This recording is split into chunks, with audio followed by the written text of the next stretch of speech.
სახელმწიფო დაზღვევის ახალი პროგრამის ფარგლებში ბენეფიციართა რაოდენობის მკვეთრი ზრდის გამო კომპანია არქიმედეს გლობალ ჯორჯია დამატებით კადრებს ასაქმებს.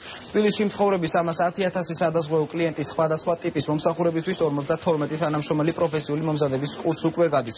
ახალი ბენეფიციარების სადაზღვევო სერვისს კი კომპანია 1 სექტემბრიდან განახორციელებს. ჯანდაცვის სახელმწიფო პროგრამით არქიმედეს გლობალ ჯორჯია თბილისის მასშტაბით 0-დან 5 წლამდე ბავშვებს, სტუდენტებს, პენსიონერებს, 18 წლამდე ასაკის შეზღუდული შესაძლებლობების მქონე პირებსა და მკვეთრად გამოხატული შეზღუდული შესაძლებლობების მქონე მოქალაქეებს მოემსახურება.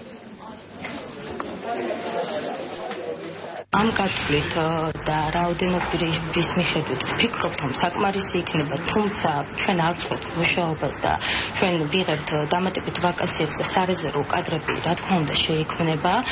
თუ გაჩნდება იმის საჭიროება, რომ ჩვენ კიდევ გავზარდოთ სტაფი, ამის პრობლემა ნამდვილად არ იქნება, იმიტომ რომ ის უწყვეტ რეჟიმში გრძელდება ეს პროცესი სამუშაო და რა თქმა უნდა, ჩვენ მზად ვართ, რომ მივიღოთ და დავამატოთ ახალი სამუშაო ადგილი. სექტემბრიდან მზად ვართ, რომ მივიღოთ ყველა დასავლური სიამოვნები და გავუწიოთ სრულყოფილი, ასე ვთქვათ, მომსახურება. უნივერსიტეტის დამთავრების შემდეგ აქტიურად ვეძებდი, რაიმე შესაძლებლობას დავსახლებულიყავი.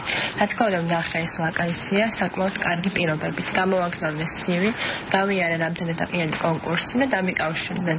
ახლა გავდივარ გადამზადებას და სექტემბრიდან შევდგება ჩემს საქმიანობას.